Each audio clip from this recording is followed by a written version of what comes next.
ऐसे ही नहीं कहते कि बिहार को जो छाने वही बिहार को जाने। बाहरियों को बिहार का कुछो समझ में नहीं आता है। वो बाहरी चाहे नरेंद्र मोदी हो या अमित शाह, टेलीप्रॉम्प्टर देख के सिर को कपार बोल देने से, कट्टा बोल देने से किसी को बिहार समझ में नहीं आ जाता है।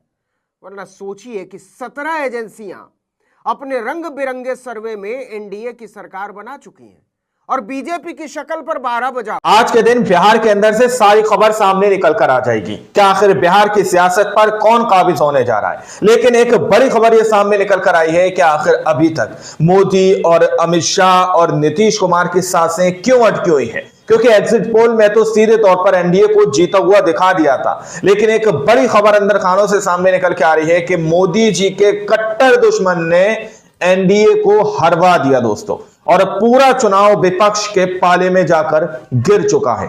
क्या खबर सामने निकल कर आई है। गोदी मीडिया तो अभी से नैरेटिव गढ़ रहा है, लेकिन हम तस्वीर आप लोगों को दिखाने जा रहे हैं। हमारे साथ वरिष्ठ पत्रकार मौजूद हैं नवीन कुमार, आप उनकी इस रिपोर्ट को देखिए। 18 तारीख को ओथ सेरेमनी होगा, ये निश्चित तौर पे होने जा रहा है। नमस्कार, आदाब, सत श्री अकाल, जय भीम, जोहार। मेरा नाम है नवीन कुमार। ऐसे ही नहीं कहते कि बिहार को जो छाने वही बिहार को जाने।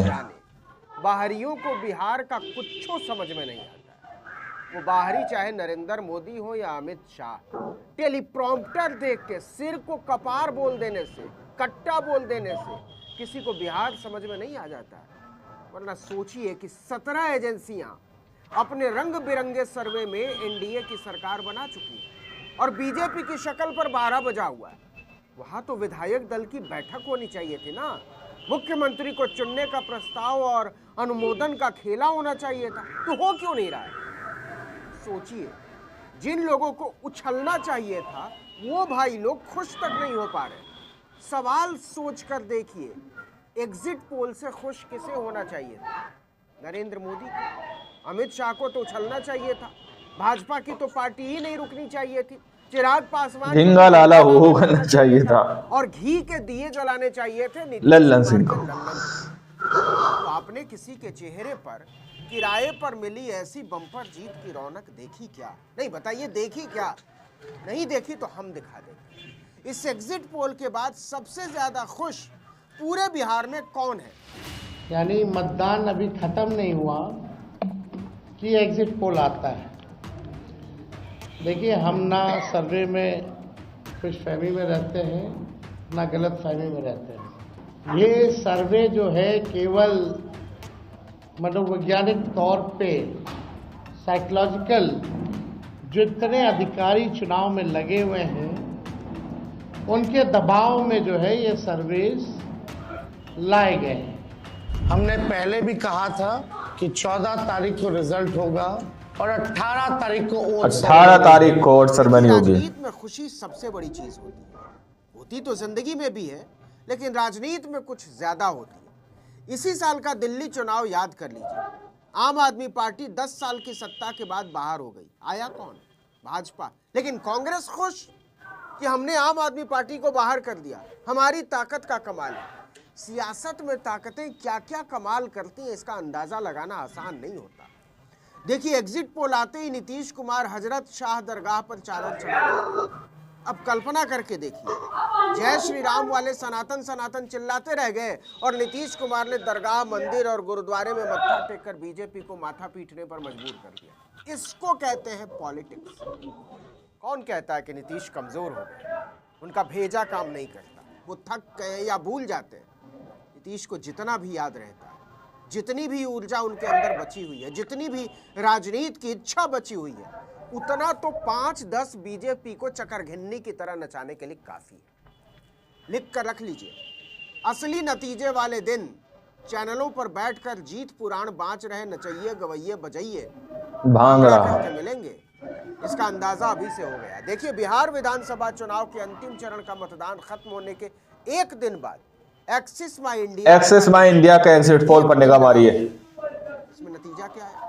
एनडीए को 43% वोट, महागठबंधन को 41%, प्रशांत किशोर की जन स्वराज को 4% और अन्य को 12%। इससे पहले चुनाव खत्म होते ही 17 एजेंसियों के सर्वे आए थे। पोल डायरी वाले भाई ने तो एनडीए को 209 तक पहुंचा दिया, अकेले बीजेपी को 95 पर, वहीं पूरे महागठबंधन को 50 से नीचे समेट। हम इस आंकड़े में नहीं जाते कि किसने कितनी सीटें दी, लेकिन अगर सबका औसत भी निकाल लिया जाए, जिसे पोल ऑफ पोल्स कहा जाता है, हमने पहले भी बताया था, तो 243 सीटों की बिहार विधानसभा में एनडीए को 154 सीटें मिलने वाली हैं। वहीं महागठबंधन को 83 सीटों पर बताया जा रहा है, जबकि अन्य के खाते में 5 सीटें जा सकती। सवाल फिर से वही, बीजेपी खुश क्यों नहीं हो पा रही? चिराग वही बिहार को जाने। जीतन राम मांझी और उपेंद्र कुशवाहा मंत्रिमंडल की कुर्सी क्यों नहीं तय कर रहे? और खुश कौन है? जिसको सबने कहा कि पिट गए, आरजेडी वाले, कांग्रेस वाले, भाकपा वाले, वीआईपी वाले, सीपीआई वाले, सीपीएम वाले। देखिए, एक्सिस माई इंडिया के सर्वे की माने तो बिहार के मुस्लिम और यादव वोटरों ने एक मुश्त महागठबंधन के पक्ष में वोट किया। 90% यादवों और 79% मुसलमानों के वोट महागठबंधन को मिलने की संभावना जताई गई। मतलब माई समीकरण की वापसी। हमने बार बार अपने वीडियो में कहा था कि माई समीकरण को दरकिनार कर रहा है एनडीए, और इस पर उसे लेने के देने पड़ सकते हैं। लेकिन एक और आंकड़ा जो एक्सिस माई इंडिया ने दिया, उस पर ज्यादा गौर करने की जरूरत है। उसका कहना है कि एनडीए के पक्ष में 49% दलितों ने, 58 झिंगा लाला हो करना चाहिए था, और 63% ओबीसी के वोट लल्लन सिंह को। गौर कीजिए, उसने एनडीए की बात की है, बीजेपी की नहीं। यहीं पर खेल है, क्योंकि जो वोट जेडीयू को मिला है वो एनडीए का गिना गया है, और अति पिछड़ा हो या महादलित या गैर यादव ओबीसी, वो नीतीश कुमार का कोर वोटर माना जाता है। अब सवाल है कि यह कोर वोट इस बार कहां गया है? तो इसका जवाब है, जहां जहां जेडीयू के उम्मीदवार थे वहां वहां तो जमकर तीर छाप पर बटन दबा है, लेकिन जहां जहां जेडीयू के उम्मीदवार नहीं थे वहां वहां नारा चला, लालटेन ही तीर है और तीर ही लालटेन है। मतलब नीतीश को ठिकाने लगाने के चक्कर में बीजेपी ने उड़ता तीर ले लिया, उसे लेने के देने पड़ गए, और ऐसे लेने के देने पड़े हैं कि एग्जिट पोल वालों के सामने मुसीबत खड़ी है। ये हवा में नहीं है कि नीतीश गुरुद्वारे, मंदिर और दरगाह पर फूल छींट आए, और तेजस्वी ने तो 18 तारीख को और सरमनी होगी। परिवर्तन होना तय है, और 18 तारीख को आप लोग लिख के रख लीजिए, हम लोग ओथ के लिए जाएंगे और नौकरी वाली सरकार आने वाली है। इसी को राजनीति कहते हैं, घुमा कर देना। नीतीश प्रसन्न है, तेजस्वी प्रसन्न है, और दोनों के बारे में अलग अलग प्रकार से घोषणा हो चुकी है कि वो किनारे लग चुके हैं। लेकिन जिनको किनारे लगाने का श्रेय दिया जा रहा है वो जगत लूटने को ही तैयार नहीं है। कह रहे नहीं नहीं नहीं नहीं, हम रिजल्ट का इंतजार करेंगे। न लड्डू बांट रहे, न पेड़ा बांट रहे, न पटाखा फोड़ रहे, न हंगामा मचा रहे। फिर क्या वजह है कि पटना के बीजेपी दफ्तर में टीवी पर मचे जीत के शोर के बावजूद सन्नाटा पसरा हुआ है, और आरजेडी के दफ्तर में रवानी आई है?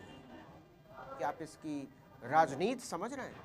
देखिए, अब सारा दारोमदार चुनाव आयोग पर है। उसकी तमाम तरह की होशियारियां पकड़े जाने के बाद गंगा किनारे वो नंगा हो गया है। सबको पता चल गया है कि चुनाव आयोग बीजेपी पर फिदा रहता है और बीजेपी चुनाव आयोग पर गदगद। लेकिन लगता है बिहार की जनता ने वो गद्दा ही खींच लिया है जिस पर भांगड़ा कूद रहे थे। चलते चलते एक बात और बताते चले, जानते हैं 14 तारीख का सबसे कम इंतजार किसको है? नरेंद्र मोदी को। एक्सिस माई इंडिया का एग्जिट पोल पर निगाह मारी है। भाजपा नहीं बोला जा रहा है, क्योंकि मोदी शाह और भाजपा के बीच जो कुटम्मस चल रही है उसका भांडा बिहार का रिजल्ट आने के बाद फूटेगा, और ऐसा फूटेगा कि महामानव का ईश्वरीय प्रताप लीक होकर बह जाएगा। सुना है अभी अभी उन्होंने ताज़ा ज्ञान दिया है कि ईश्वरीय कृपा से घटनाओं का आभास मुझे समय से पहले हो जाता है। क्या सच में महाराज?